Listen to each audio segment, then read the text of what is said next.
Lápiz y voz.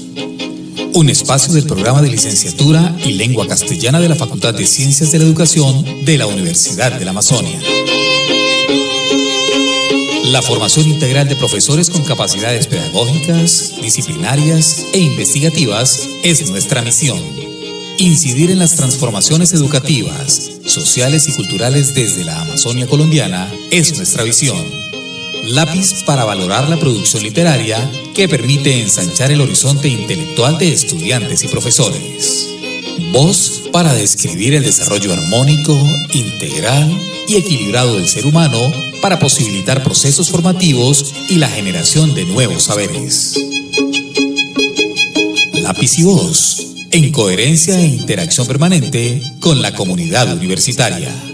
Gestión e investigación para el desarrollo de la Amazonia colombiana.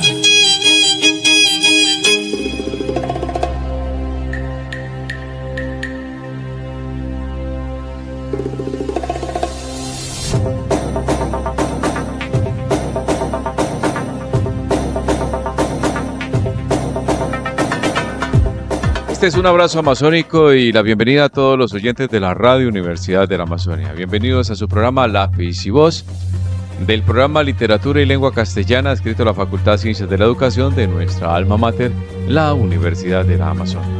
En nombre del señor rector Fabio Buritica Bermeo, la coordinación de esta estación radial, Estefanía Ramírez Hoyos. Jennifer está en la programación, Jennifer Vanegas, y por supuesto en la producción, John Freddy Díaz Cabrera.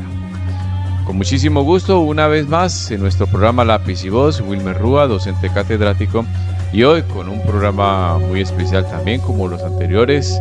Hoy nos hemos salido de nuestras aulas para llegar al estudio, y gracias a todas nuestras directivas de la biblioteca que nos permite también en un centro donde se reciben toda clase de libros, donde está el ambiente estudiantil, pues hoy hay un ambiente también de libro, porque vamos a estar en este programa con un graduado nuestro de la Universidad de la Amazonia, y que por demás es invitado porque una vez se gradúa hay apuestas en la que el interés se marca a través de una formalidad exquisita que le deja a uno el pregrado, en este caso Literatura y Lengua Castellana. Primero que todo, a saludar a Luis Eduardo Grajales Ramírez.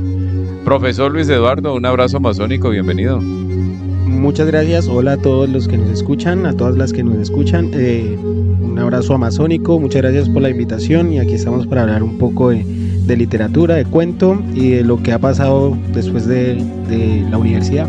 Bueno, ¿sí se recuerda, Luis Eduardo, el primer día que ingresó a Literatura y Lengua Castellana? Sí, de hecho fue cómico porque fue transferencia interna, estaba en otro programa totalmente contrario, estaba en inglés. No, pues bien contrario, porque si está en inglés se va a español. Y realmente a mí lo que me nacía era la literatura, más que la enseñanza, pero aprendí a amar la enseñanza en la carrera. Y de eso se trata, y nos habíamos olvidado saludar a nuestra coordinadora del programa, a Mayra Alejandra Córdoba Beltrán, que también está en sintonía con nosotros. Y bueno, los paradójicos de la vida. Estamos en salones de clase hablando con algunos muchachos que ya están en práctica, entonces algunos decían que no tenían idea de vocación, que a algunos no les gustaba ser profesor, y entonces cuando un momento a otro comienzan a generar ese bichito y ese gustico. ¿Le pasó lo mismo? Es decir, el afán de pasarse de inglés a literatura y lengua castellana, ¿cuál era básicamente? Más que todo la comodidad. Realmente a mí no me iba mal. Yo académicamente he sido muy dedicado en lo que me pueda desempeñar académicamente, lo hago con todo el gusto.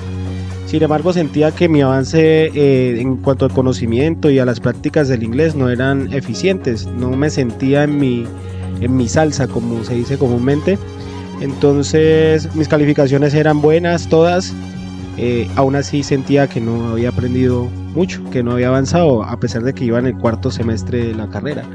Entonces yo tomé la decisión de cambiarme de carrera para potencializar lo que realmente me gusta, que es la escritura, porque me nace mucho leer, pero me nacía mucho más contar historias, y como tenía una herramienta que era la música, o es la música todavía, pues preferí cambiarme de carrera para poder potencializar esa forma de contar la vida, ¿no? A través de la música, a través de cuentos y todo eso. Por eso estamos aquí en la biblioteca y por eso hemos invitado a Luis Eduardo Grajales Ramírez, porque tiene un texto que se está puliendo, que está prácticamente listo ahí en el horno. Se llama Cuentos Crudos Colombianos, Luis Eduardo Grajales Ramírez. Es un texto muy rico. Vamos hoy a compartir 2, 3 cuentos tal vez, porque de eso se trata, de resaltar lo que hacen nuestros graduados. Y creo que no es nada fácil. Yo confieso, llevo 6 años escribiendo mi libro y nada que termino, ya va en la 5ª corrección. Y eso es una cosa impresionante, porque cuando se saca al mercado un producto hay que sacarlo bien. Y creo que los costos ameritan. Se ha invertido más de 7 millones de pesos en correcciones, y eso es bastante. Pero pues igual, Luis Eduardo, con la experiencia, primero felicitarlo, porque un graduado de literatura y lengua castellana que hace poco salió y que ya tiene en su cosecha un libro es de suma importancia para la universidad, para el programa y por supuesto para la vida personal de Luis Eduardo. Hablemos así, grosso modo, de cuentos crudos colombianos, cómo nace la idea, además de que nos está contando que la espinita de salir de inglés para literatura era formalizar algo de sus historias y también de los escritos. Pero ¿cuándo comenzó este trabajo? Algunas generalidades que podamos conocer para todos los estudiantes que estén interesados en algún día sentarse a escribir sus historias, que no han arrancado, y cómo motivarlos para decir que sí es posible y que sí se puede. Bueno, precisamente en el colegio a mí me surgía mucho escribir. Yo escribía mucho, pero habían docentes y habían personas con una mayoría de edad que leían lo que uno hacía y le cortaban a uno las alas, ¿verdad? Le decían, es que eso está mal escrito, es que eso está insulso, esto le falta contenido, que es... Entonces siempre me guardé de forma cariñosa esa opinión poco constructiva que le daban a uno los adultos, pues a un adolescente en el colegio con ganas de escribir cuentos. De hecho, esa indignación que me guardé fue pues la impulsora o el primer pilar que me ayuda a salir o sacar de la oscuridad esas ganas de escribir y decir, bueno, pero ¿qué les incomoda a cierto grupo de personas que uno escriba, verdad? Y me interrogué muchos años y esto lo llevo escribiendo hace muchos años. Créanme que son cuentos. También estoy tratando de innovar en un nuevo subgénero de cuento. Ya ahorita hablaremos un poco de eso, pero más que todo la indignación por decir, bueno, es que lo que les incomoda es que ellos no lo hagan, ¿verdad? Entonces dije, voy a seguir escribiendo, y desde el colegio, esto se está construyendo y se está cocinando desde el colegio. Cuando estaba en el Instituto Técnico Industrial, allá ya escribía cuentos. Me acuerdo mucho de los primeros cuentos que escribí, que todavía conservo y los leo los de ahora, y yo digo, bueno, hay una evolución, hay un evidente cambio en la estructura de conocimiento gracias al pregrado, pues acá en la Universidad de la Amazonia. Hay un avance también académico y técnico a la hora de escribir y de narrar.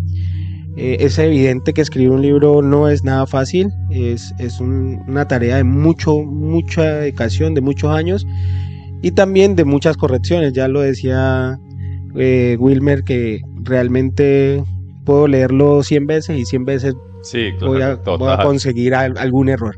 Total. Entonces surge bajo esa premisa de yo sí puedo,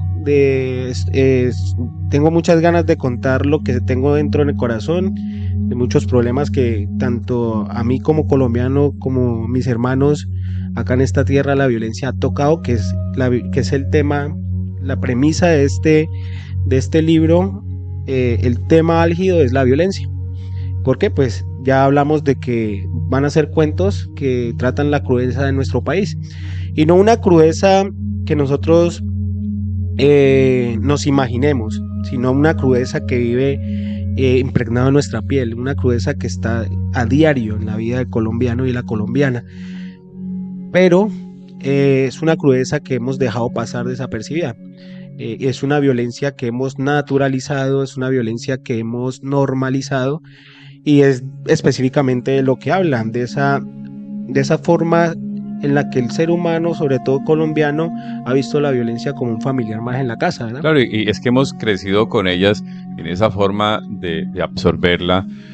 Ya hablamos mucho de los procesos de resiliencia y creo que para nadie es un secreto que los recuerdos son difíciles borrarlos, además no se pueden borrar, pero que llega un momento en que hay que transformarlos y la literatura puede hacer parte de ellos, porque muchos de nosotros podemos sentirnos identificados, es decir, cualquier cuento, cualquier escrito, un párrafo, o sea, un verso, una sola palabra, puede llegar al momento tal de devolvernos, de evocarnos, y que con esa pincelada mágica en que nos entrega cualquier texto narrativo, pues muy seguramente ahí está la identidad de un colombiano que sufre y llora, pero que también sabe reír y gozar.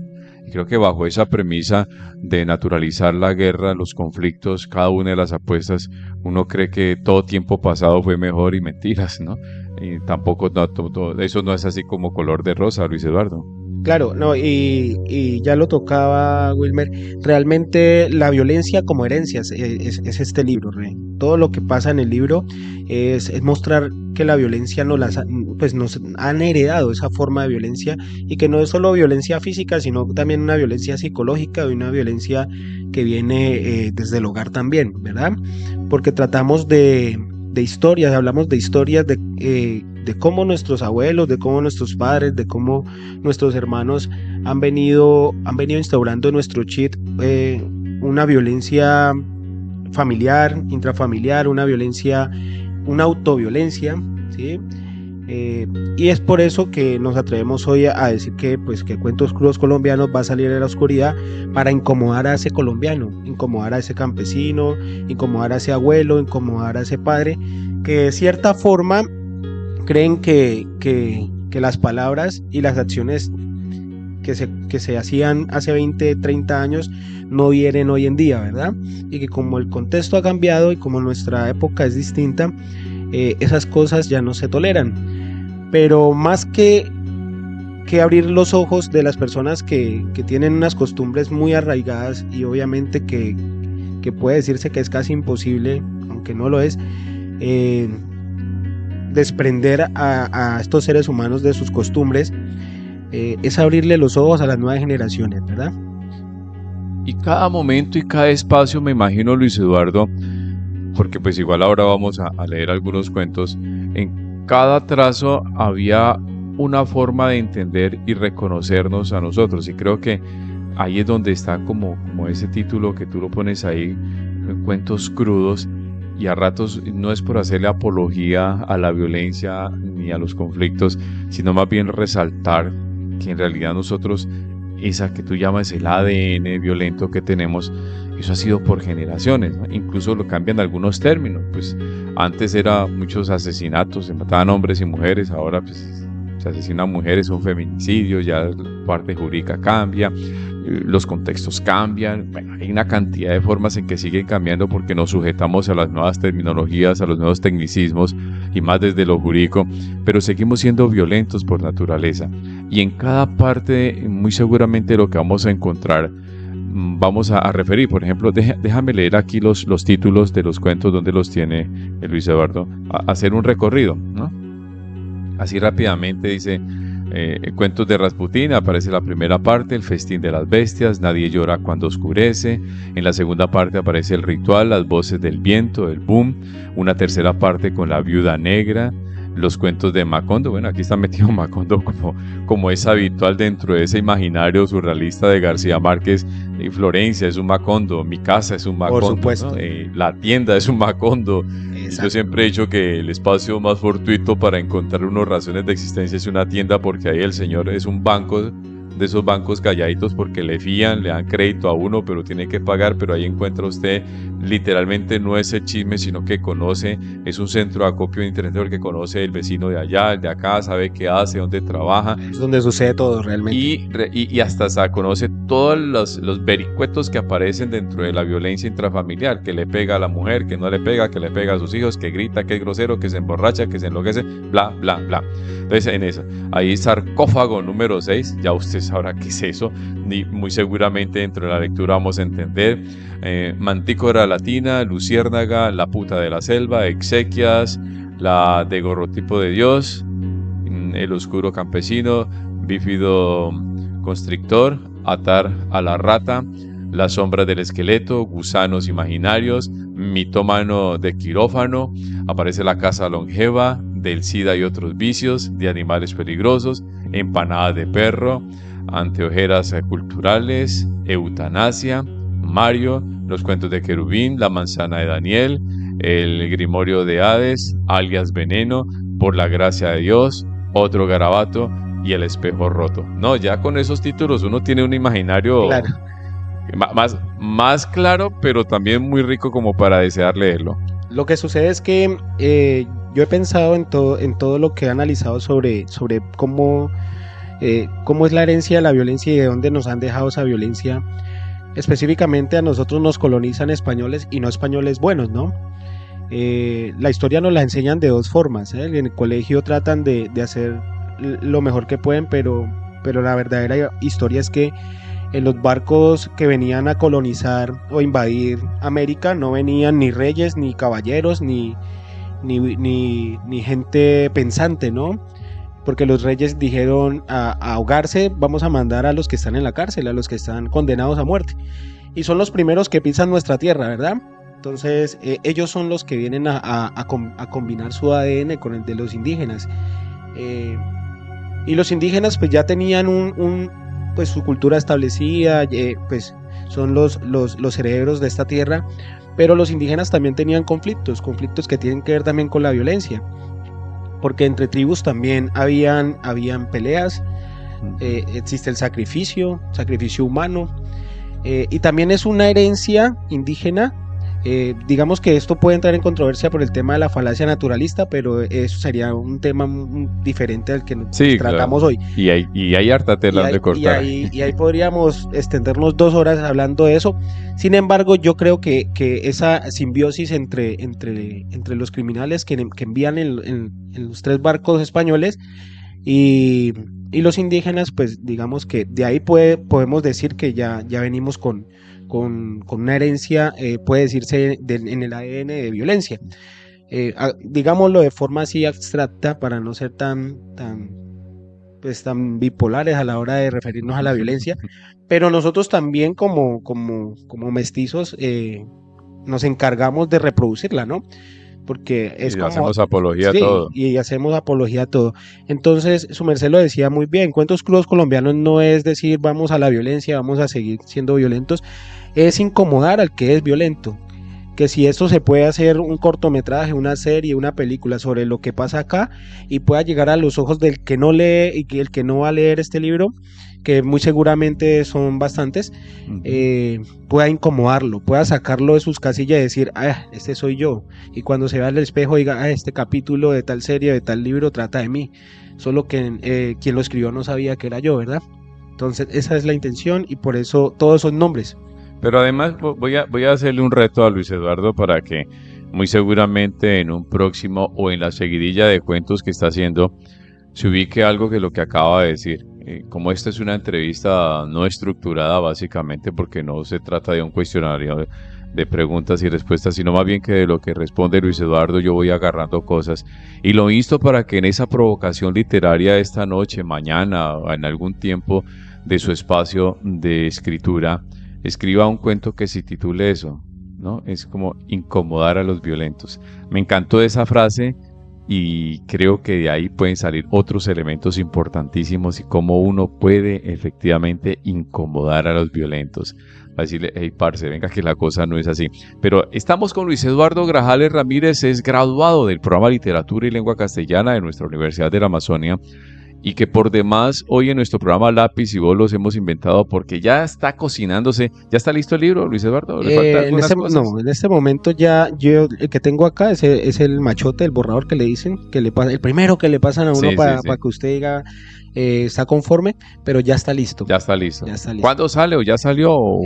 Hagamos expectativas. Está en impresión. Está en impresión. Están imprimiendo, caracoles. Y me dijeron que todavía falta unos días para que termine, para que culmine ese proceso. Hay que hacerle un buen lanzamiento, ¿no? Sí, señor. De hecho, se está planeando hacer 4 lanzamientos, acá 2, uno en Pitalito y uno en Bogotá. Y yo me imagino que entre la vena artística de Manuel Fernando y de Luis Eduardo, pues alguno de estos va a salir una canción Una canción de esas que se sumerge en el mundo real, pero que a través del pentagrama sonoro comenzamos a diversificar otras opciones que nos deja la narrativa. Alguno de esos va a servir de alguna cosa, eso sí tenga ya sucedió. Ya hay 3 canciones sobre este libro. Uh-huh. De hecho hay un cuento que se llama Luciérnaga, y es una de las canciones que nosotros hemos compuesto con base a lo que dice el cuento. Bueno, vamos a leer 2 cuentos, uno lo va a leer Luis Eduardo, otro gentilmente me ha dado el gusto de que lo pueda leer a todos ustedes, y quiero que se comparta el siguiente cuento en la voz del autor de Cuentos Crudos Colombianos. Es caqueteño, es graduado de nuestro programa de Literatura y Lengua Castellana, es una dimensión especial de lo que nosotros podemos rescatar de nuestros graduados, porque también ellos hacen parte de nuestra alma mater y es una representación de nuestra Universidad de la Amazonia. Luis Eduardo, ¿con qué cuento nos vamos? Y bueno, también la referencia que al final nos va a dejar como para hacer algún tipo de discusión breve y análisis muy breve también, porque el tiempo en radio es bastante oro, es un metal muy precioso y que nos va a permitir también dejar un imaginario, ojalá sea para cuestionar a los violentos. Gracias, Wilber. Este cuento se titula Exequias. Luego explicaré un poco lo que pasa, ¿no? Sí, o si no lo dejamos a la imaginación, porque listo. Dentro de la coherencia y la cohesión que nos va a presentar aquí todo lo que estamos viendo y registrando desde el texto, de su carátula, toda su provocación, pues muy seguramente también el que nos está escuchando sabrá hacer su propio análisis y sacar sus propias conclusiones. No era sorpresa alguna para los colombianos encontrarse en la televisión otra noticia de algún niño desaparecido, mutilado, violado o asesinado. Ese era el pan de cada día desde hace mucho. Los chicos y jóvenes tenían referentes de la criminalidad que los hacía soñar con convertirse en bestias, naturalizando desde el natalicio esencial y aspiraciones macabras. Se permeaban de las convicciones, la voluntad, el deseo y todo lo que tiene bajo control una persona por la malicia y la carnicería. La caja negra que envenenaba de placebos a la población no tenía medida alguna a la hora de transmitir los sombríos sucesos. Para aquel entonces, después de 1940, el mismo día en el que la cabeza de un niño de 3 meses la dejan sobre una estaca frente a la del padre ensartada en otro poste en la cerca, en Balsillas durante la masacre de 13 personas, nos entregaba el destino un abrebocas de las exequias de esta tierra sudaca. Ya iba una suma de 50 menores desaparecidos en el país, pero ninguna explicación o respuesta de dichos acontecimientos por parte de la ley sobre la evaporación y los responsables de las atrocidades en el Caquetá y el Meta. Pedrito, como le decían en el barrio, ya se paseaba por toda Colombia haciendo trabajos varios para mantener su desdichada y poco afectuosa vida. No sobrepasaba los 25 años y su optimista actitud lo hacía un joven luchador lleno de energías y ganas de salir adelante, eso para quien no lo conocía en realidad. Su infancia fue de las que no se le desean a muchos. Fue el segundo en nacer, pero no el último. Casualmente su madre tenía relaciones sexuales con su padre, pero al mismo tiempo con el señor de la tienda, don Marco, lo que hizo que ella no supiera quién era el progenitor y su padre odiara ese nacimiento. El maltrato no se hizo esperar. De par en par era castigado severamente por no cumplir a cabalidad con sus obligaciones de esclavo. Hasta sus hermanos abusaban de su degradé humano. Para nuestro prota la vida no era una ruleta de cosas buenas y malas, simplemente era un carruaje que subía sin cuerda hasta la montaña solo para verse rodar y golpearse con todo a su paso en el descenso. Pedro se llenaba con cada golpe, cada insulto, cada trabajo forzado y cada humillación de cúmulos e hinchazones en sus hombros y espalda. La única persona que lo sostenía en ese sometimiento era el varón rojo de la televisión después de las 5 de la tarde cuando tenía 10 años. Este objeto no llevaba en el país más de 3 años. Un día, mientras caía la resolana de las 6, luego de su programa animado, pasó una noticia que le intrigó excesivamente. Era una nota que hablaba de la búsqueda de un desconocido asesino serial de niños en Colombia. La suma subía a 70 infantes de los 2 géneros. Pedro detalló minuciosamente el modo en el que este asesino se deshacía de la humanidad de estos niños y niñas. Aunque la fiscalía trató de adjudicar estos atroces hechos a una secta satánica o ocultista del nadaísmo de Gonzalo Arango, otras veces a los ajustes de cuenta entre partidos políticos, era indiscutible que Pedro conocía la marca que dejaba el asesino a sus víctimas, que indudablemente no era lo que decía la ley, sino un hombre que decidió entender mal a Nietzsche para cambiar el status quo de un país en decadencia. Pedrito, como lo dejaron de llamar en el barrio por aislarse de todo, ya para su mayoría de edad había cambiado el Barón Rojo por el monstruo de Génova. Cambió la escuela por el anonimato y la familia por la calle.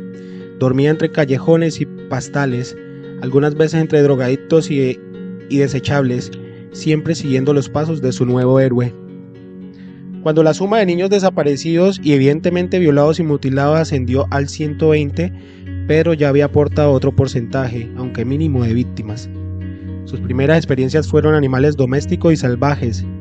Entrenaba su mente en el asesinato con perros que lo molestaban al pasar, gatos que lo despertaban en las noches frías y una que otra ave de la plaza.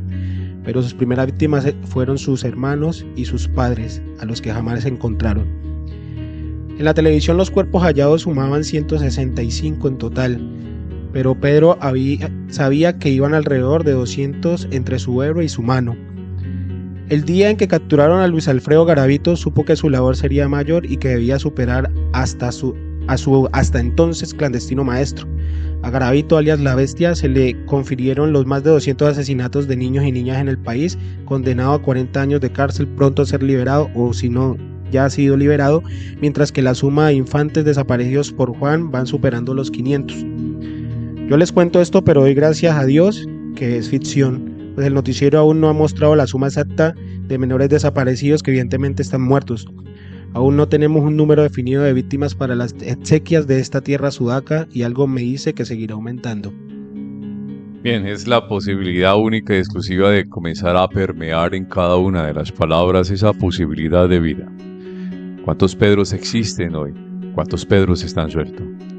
¿Qué significa Pedro para la humanidad? Tal vez haciendo las comparaciones, los símil con aquel sujeto, con aquella persona, o incluso con aquel santo, que tenía la capacidad de tener las llaves del cielo y poder abrir o cerrar la puerta. Y necesitamos que los Pedros que existen hoy deambulando de arriba hacia abajo, de derecha a izquierda, pues cierren ya los grifos de la maldad. Los Pedros que existen hoy aquí también son Pedros macondianos que tal vez existen o no existen, pero que se narran todos los días las tristezas, Luis Eduardo, todos los días la televisión. Por supuesto que su objetivo desde el noticiero es vender el desangre de un país, es vender las malas noticias, porque allí se debe empezar. Las únicas noticias que fluyen positivamente son tan esporádicas, tan contadas con los dedos de la mano, que simplemente bastas con sombrear, abrir y cerrar los ojos y cambiar de canal para saber que en el otro noticiero no cambian de idea, siguen siendo exactamente lo mismos. Exequias son las vidas. Eso ocurre gracias a un fenómeno psicológico y bueno, gracias a Dios tengo aquí un psicólogo al pie mío, llamado primado negativo, ¿verdad? Uh-huh. El primado negativo, pues para el que no sabe, consiste en un estímulo pues inicial que afecta a las respuestas que puedan ocurrir en estímulos siguientes, ¿verdad? Un ejemplo de eso es la televisión. La televisión nos prepara, o en nuestra casa, en nuestro hogar, nos preparan con estímulos de violencia que después nos ocurre de adultos y dejamos pasar desapercibidos como si fueran parte de nuestro ser. Y es el primado negativo el que ha permitido que la violencia siga siendo esa herencia que ha pasado de generación en generación hasta la degeneración, ¿verdad? Lo toco porque los personajes de este libro giran en torno a una sola historia. Como dije al principio, está diseñado este libro para leerse de la forma en que el lector desee. Yo sugiero una forma de lectura, pero como es un libro de cuentos, tú vas al índice y dices este nombre me gustó y lees el cuento y puedes cerrar el libro y guardarlo, no pasa nada. Pero si lees el libro como holísticamente, como si fuera un solo cuento, hallarás cosas que te pueden volar la cabeza, hijo.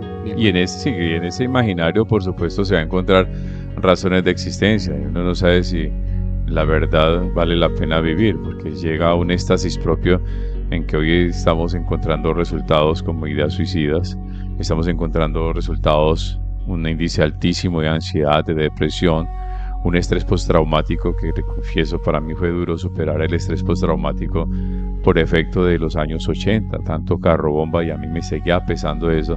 Y cuando uno acude al psicólogo y con magia comienzan a desaparecer y a transformar los recuerdos, uno dice, a ratos nosotros nos dejamos llevar por el impresionismo, por las situaciones propias. Creo que hay viajes maravillosos y esos viajes valen la pena vivirlos y relacionarlos, Luis Eduardo, porque todos los días estamos viendo eso. Es decir, aquí las cosas no es que cambian los modos, pero siguen siendo las mismas acciones, violentos por todos lados.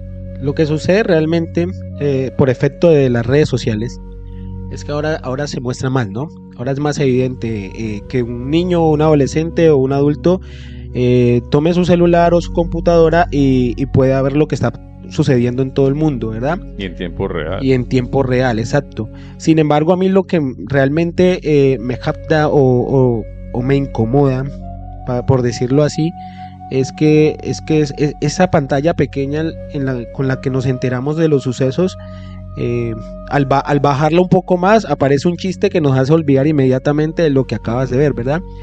Y es lo que quiero cambiar, lo que quiero hacer caer en cuenta a la gente, que por mucha diversión que haya y que es válida y que la felicidad pues va a ser o es uno de las más fundamentales herramientas para cambiar esta crudeza, es que nosotros no lo dejemos pasar desapercibido, que nos indignemos un poco y aportemos un poco a ese cambio, ¿verdad? A que nosotros no tengamos que esperar otro chiste para olvidarnos de los sucesos del país. Bueno, ¿en cuál cuento va a seleccionar para poder leer y poder disfrutar con los oyentes? Seleccióneme uno de esos a ver cómo me va. Bueno, este libro tiene 3 secciones. Este libro tiene una sección que se llama Los cuentos de Rasputín. La otra sección se llama Los cuentos de Macondo, que se combina con esta que se llama de Animales Peligrosos, y el último que se llama Los cuentos del Querubín. Todo se puede hacer una simbiosis con las 3 secciones. Yo quiero que lea porque muchos caqueteños se pueden sentir identificados con Caracoles, empanadas de perro. Empanadas de perro se llama. Dentro del espacio que se llama de Animales Peligrosos. De Animales Peligrosos. Bueno, vamos a ver cómo nos va con de empanadas de perro. Gracias por escoger ese y vamos a ver. Yo ya llegué a un contexto. Claro. Automáticamente sí, nomás el nombre le da a uno una localización y todo. De uno, sí, yo creo que el GPS ya está listo y dispuesto. Vamos a ver. Empanadas de perro. Sí. Todos hablaban de lo delicioso que era la comida en aquel recóndito pero comercial municipio del sur. Algunos hacían publicidad voz a voz de lo maravilloso de aquel sitio. Sobre todo porque existía cierto vendedor de empanadas, que a falta de dinero y oportunidades emprendió en este municipio con el eslogan gritado de empanadas de perro. La gente se deleitaba comprando sus deliciosas empanadas. Gozaba con el sabor y la sazón de aquel exquisito manjar hecho con el amor desperdiciado de ciertos animales domésticos. De niño me imaginaba cocinando para los más grandes empresarios del país. Empecé con los desayunos de yuca y huevo que tanto fascinaban a mi papá y hermanos. Los endulzaba con el aguapanela que tanto hacía sonreír a mi madre antes de su secuestro. Soñé muchas noches con volver a ver, pero en mi desgracia fue devuelta en una bolsa negra de basura en pedacitos. Ella me heredó a Lunita, una pequeña perrita criolla que hacía más llevadera su ausencia. Luego, empecé a cocinar para la señora Margarita, una señora que no pasaba de los 70 años, acompañada de su esposo moribundo y una sobrina malcriada que solo sabía llegar borracha a la hora de mi salida. Pasado 3 meses de mi trabajo donde la señora Margarita, mi padre se negó a seguir cuidando a Lunita mientras yo faltaba en casa. Entonces empecé a llevarla a la casa de la señora para poder cuidarla. Pero una tarde, mientras terminaba el aseo de la cocina y la loza, la señora Margarita llegó a su carro sin percatarse de la presencia de Lunita. Pasó por encima de ella en 2 ocasiones causando fracturas evidentes en su cuerpito. Escuché el aullido de dolor de mi perrita, de mi pequeña perrita, y salí corriendo en su ayuda. Me encontré con una escena horrible. La seño, en lugar de ayudar a Lunita, estaba envolviendo su cuerpo en una bolsa de basura. Pensé en mi madre y el sufrimiento que tuvo que haber pasado en el momento de su muerte. Llegaron a mi cabeza pensamientos oscuros. Recordé sus brazos descolgados y su cabeza debajo de su espalda. La seño Margarita no se percató de mi presencia, así que, con el corazón en la garganta, palpitando de la ira, volví a la cocina para hacerle la cena. ¿Qué tan grande e inhumano debe ser una persona para hacerle eso a una indefensa perrita? Me preguntaba mientras le servía la cena a la seño y su sobrina. Hoy estás más deliciosa la cena, peladito. Me felicitaban las dos en la comodidad de su comedor. Es con mucho gusto, señor, le contesté mientras entraba a la cocina. Llevé a mi casa las sobras de aquel exquisito plato. Se lo di de cena a mi padre como muestra de gratitud por cuidar a Lunita. Quedó estupefacto por el delicioso sabor de aquel platillo. Entonces abusó de mi trabajo y me hizo una máquina de hacer empanadas con mi receta secreta. Al principio pensé en la venganza que merecía Lunita y mi madre para con las bestias de dos patas que comen sin tener hambre, pero luego se convirtió en negocio y comodidad hacer empanadas con las mascotas de todo en aquel municipio. ¡Empanadas de perro!, gritaba cada 30 segundos para atraer a los glotones visitantes de aquel sitio. Nunca hubo una explicación razonable para que no me preguntaran si de verdad estaban hechas de perro. Así que en realidad nunca hizo algo ilegal, excepto aquel día en el que le dio de cenar a la señora Margarita y a su sobrina un exquisito estofado de su propio esposo. Lleva años de no volver a su pueblo. Extraña los ríos, extraña a su madre, extraña a Lunita, los árboles del parque central, extraña todo lo que sé, lo que se fue. Vine a ese extraño país a vender mis empanadas. Ya, esto está duro, pero muy elocuente. Es decir, aquí hay una magia, sin lugar a dudas, de recuerdos, de acciones, pero también están como tipo, digamos, crónica, Luis Eduardo, que hay mucha crónica también para contar. Es por el tema del género cuentístico, ¿no? Yo vengo de una escuela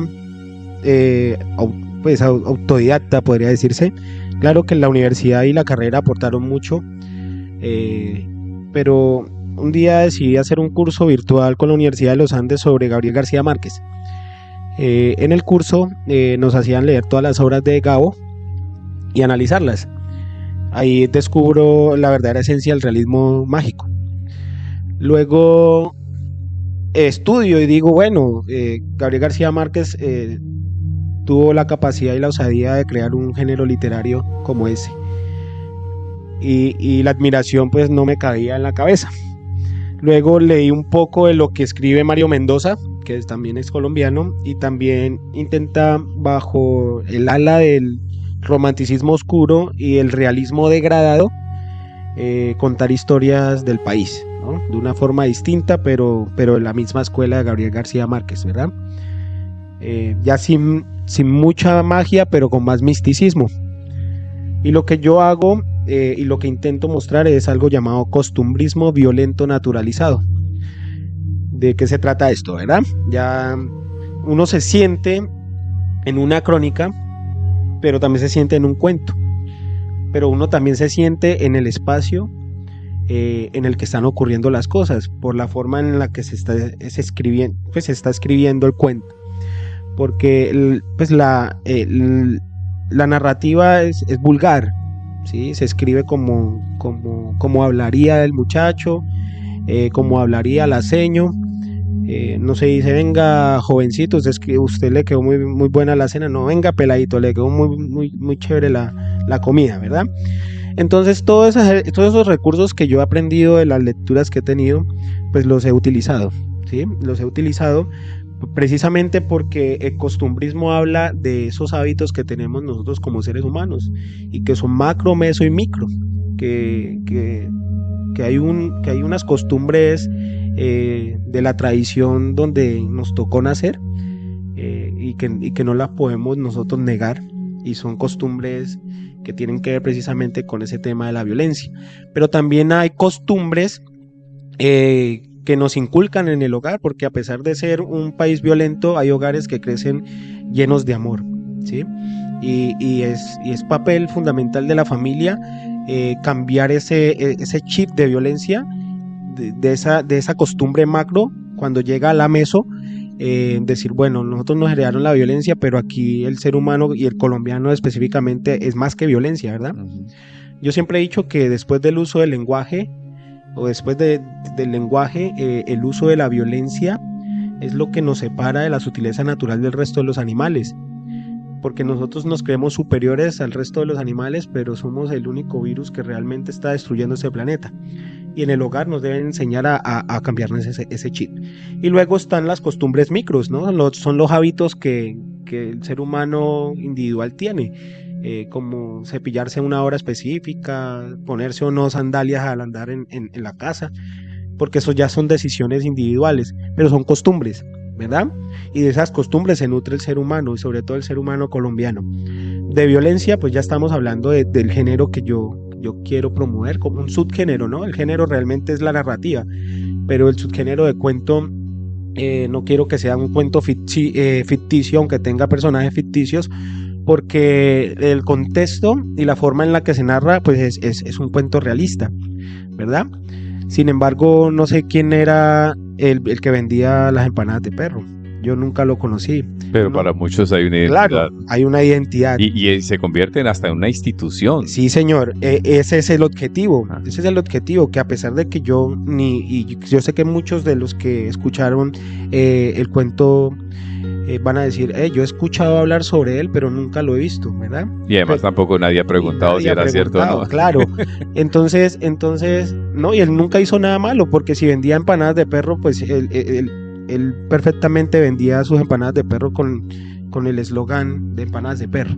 La gente se los compraban porque había un rumor que decía que eran unas empanadas deliciosas.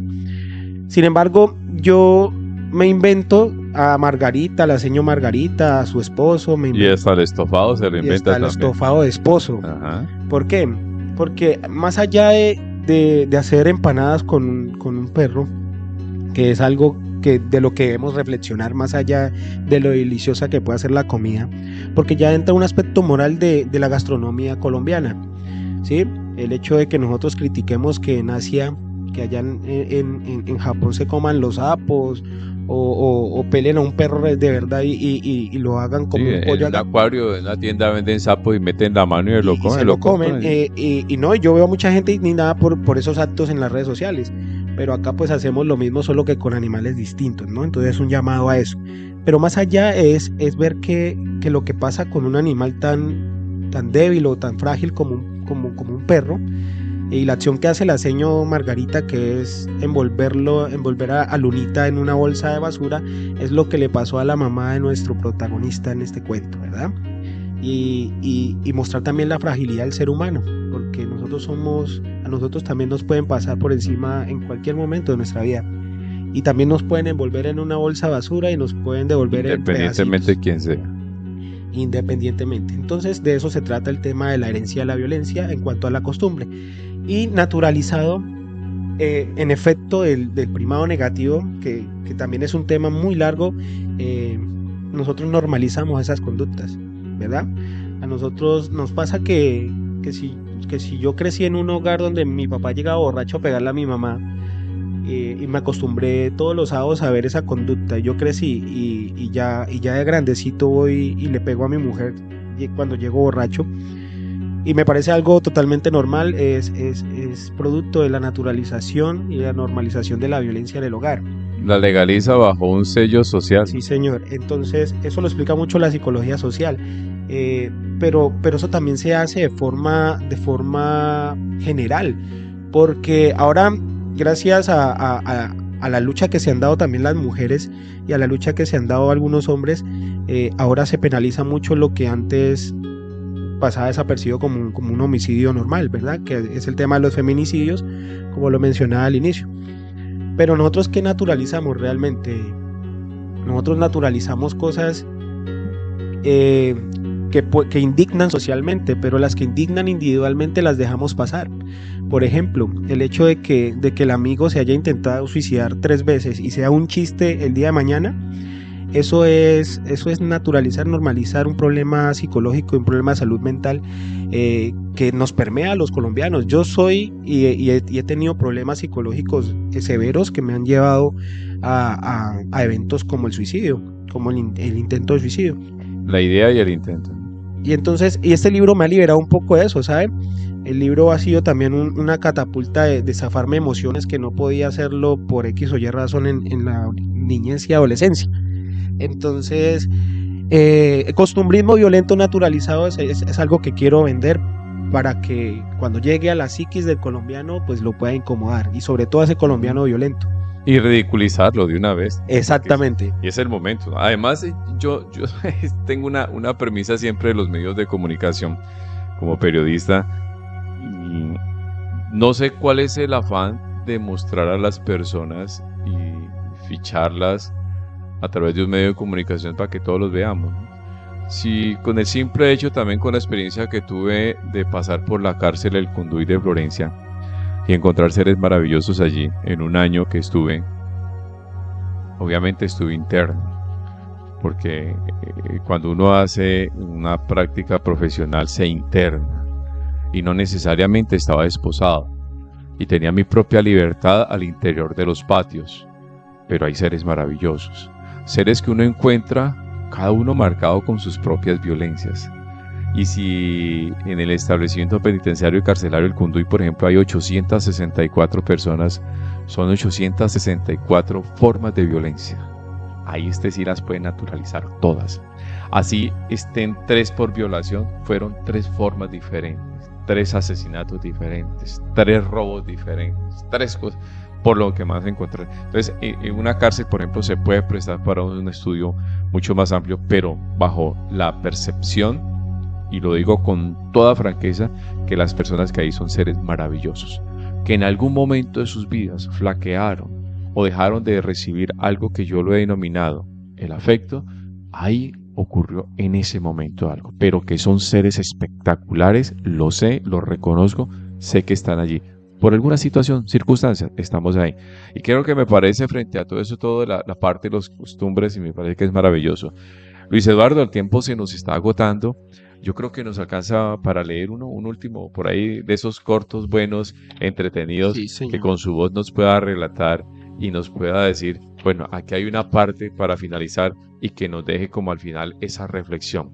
Es Luis Eduardo Grajales Ramírez, graduado del programa Literatura y Lengua Castellana de nuestra alma mater, y que por supuesto hoy estamos reconociendo a un graduado ya con su libro de esos cuentos crudos colombianos. Gusanos imaginarios. Uy, carajo. A pesar de parecer una diminuta favela, una comuna de Medallo o un pequeño predio de apartamentos asiáticos, se puede percibir casi al instante la incomodidad y el hedor de los condenados a la máxima en el Buen Pastor de Bogotá. Desde el aire se puede notar como si fuera una simple jaula de gallinas, una encima de otra, al lado, debajo, y así en un orden casi perfecto. Más cerca aparecen ventanas con cortinas, salvo que las rejas de estas son más gruesas y oxidadas.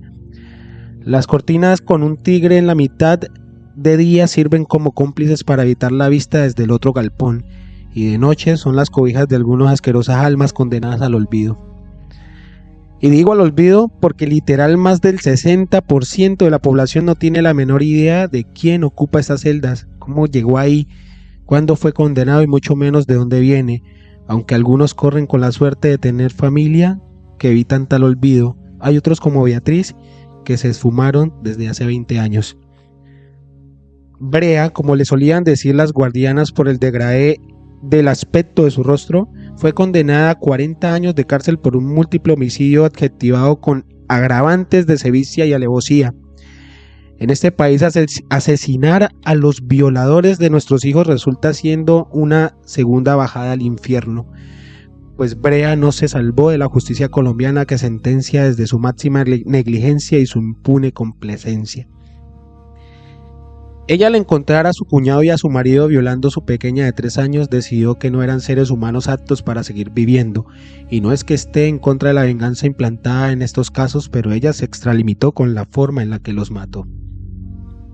Al marido lo llevó de paseo muy lejos con la excusa de pasar tiempo de calidad en pareja. Mientras la pequeña se debatía entre la vida y la muerte en el hospital, su madre removía los testículos y el pene de su padrastro, empalaba con un bolillo de espinas al hombre y lo sentenciaba a 1000 puñaladas entre el cráneo y el torso. Luego, al enterarse de la fuga de su cuñado, pidió ayuda a su amigo íntimo, más bien a su mozo, para que capturara y trajera vivo al segundo violador. La policía no entendía lo que sucedía, se limitaba a golpear la puerta fuertemente, pues los gritos de aquel hombre sonaban como un cerdo en diciembre. Esta vez, las puñaladas no cesaron hasta que los agentes entraron y encontraron una escena que ni un matadero clandestino de animales podría igualar. Brea culpó a su cómplice de todo, pero este salió bien librado. La sentencia de Beatriz fue acelerada y poco moderada. La noticia del tiempo en prisión llegaba en concomitancia con la de la muerte de su pequeña. Yo visité un día la cárcel para dar ciertas guías de lectura de espiritualidad a jóvenes y adultos. Tuve la oportunidad de hacer un corto tour por aquel gallinero donde, al llegar al final del pasillo en el piso 2, en esa celda carente de cama, de cortina, de luz, y por la oscuridad que allí se percibía de compañía, de esperanza y de cualquier cosa que tenga un poquito de vida, me encontré a Beatriz acurrucada mirando al inodoro. Pedí permiso para acercarme y poder preguntarle por su actitud. La guardiana me confesó que no era conveniente, pues ella era una reclusa que por propia decisión sacó todo lo que le daban para sobrevivir en aquel sitio. Eso aumentó mi curiosidad y llegué hasta aquel retrete oscuro. Rompí el hielo con una leve tos improvisada. Brea volvió hacia mí como ida de su realidad. Era evidente que ya no pertenecía al mundo de los vivos, y no porque estuviera muerta, sino porque escaseaba de espíritu y de voluntad, lo cual se podía comprobar con su mirada. Pregunté indiscreto la razón por la que decidió no tener nada en la celda. Gusanos, decía con una voz apagada. Hay gusanos en todas partes. Tomé mi teléfono para encender la linterna, pero no pude ver ningún gusano. Di un paso hacia afuera y ella me siguió con los ojos. Me despedí con un gesto amable extendiendo la mano. Mientras terminábamos el tour, aquella imagen no se pudo borrar de mi mente. Una dama de no más de 50 años, sin nada a su alrededor, en medio de una oscura celda de la cárcel del Buen Pastor. Luego me enteré de su historia por una de las guardias al terminar la clase. Le pedí a ella que me llevara de nuevo con Beatriz, a lo que accedió, pues nuestra labor ahí le quitaba trabajo a ellas. Cuando entré, Brea dio 2 pasos hacia mí. Su rostro presentaba fatiga y desesperación. Preguntó si era yo un doctor, que ella no debía estar ahí, que necesitaba un loquero. Me limité a observarla y de repente su rostro cambió a nada. No había absolutamente nada en su rostro. Le pregunté con amabilidad por qué decidió vivir sin nada a su alrededor. Ella hizo un gesto de resignación con los labios y dijo: gusanos. No estamos nunca solos. No carecemos de nada. Siempre estamos rodeados de gusanos. Y para el ser humano, en muchas ocasiones parece ser que alucinamos, deliramos y no nos damos cuenta. Queremos ver cosas donde no están, pero sabemos que ahí están o no están. Simplemente son falacias, son estaciones, son momentos, son iras. Es el momento de ser coherentes y comenzar a posesionar algo que nos atribuye en la sociedad latinoamericana, que somos violentos por naturaleza y que tal vez, sin querer queriendo, y no lo sabemos, muchos de nosotros somos gusanos, porque al fin seremos un gusano. Que vayamos a volar, quién sabe, o algunos volarán al infierno, otros al purgatorio, poquitos que iremos al paraíso. Pocos. Don Luis Eduardo, muchas gracias. ¿Qué le deja este cuento así en 30 segundos? Sencillo, y también quiero despedirme con esto. Cuando el que quiera tener el libro y tenga la posibilidad de tenerlo en la mano, no se salte en la primera página que dice admonición, ¿verdad? Porque es un libro fuerte de leer, difícil de digerir, y no tiene una advertencia que diga ojo con leer este libro que te puedes dañar la mente, ¿no? Pero tiene una admonición ¿qué quiere decir admonición, no? Es hacer ver un mal para corregirlo, ¿no? Entonces, cuando tengas el libro en la mano y leas la admonición, que son las palabras del autor, primera página, tenga en cuenta lo que dice ahí, ¿sí? Porque no es el autor como persona, sino ya un personaje más del libro. ¿En cuánto tiempo lo tendremos en el mercado? En 15 días. 15 días. Ahí vamos a estar presentes. Me compraré uno, lo disfrutaré a mis anchas, a mi modo. Haré lo propio con mis estudiantes para compartir, y de eso se trata, compartir. Muchísimas gracias, Luis Eduardo Grajales Ramírez, graduado de Literatura y Lengua Castellana en nuestra alma mater, por este tiempo y este pedacito que nos ha regalado. Muchas gracias a ustedes por este espacio tan magnífico, y ojalá se sigan reproduciendo muchos espacios y creando más espacios como este. Yo pensé que iba a decir reproduciendo como gusanos, pero tampoco. No, como gusanos no.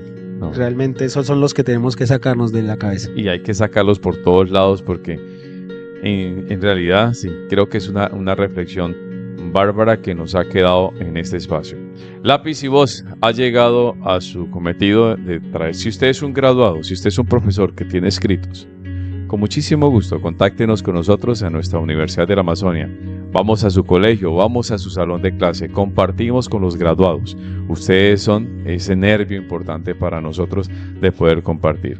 En nombre del señor rector de nuestra alma mater, Fabio Buritica Bermeo, gestión de investigación para la Amazonia colombiana, Estefanía Ramírez Hoyos, como nuestra coordinadora de la Oficina de Información y Comunicaciones, estuvo con nosotros compartiendo Jennifer Vanegas en la programación, John Freddy Díaz Cabrera en la producción, y asimismo para todos nuestros oyentes va ese saludo especial, invitándolos para que nos escuchen dentro de 8 días en una emisión más de Lápiz y Voz.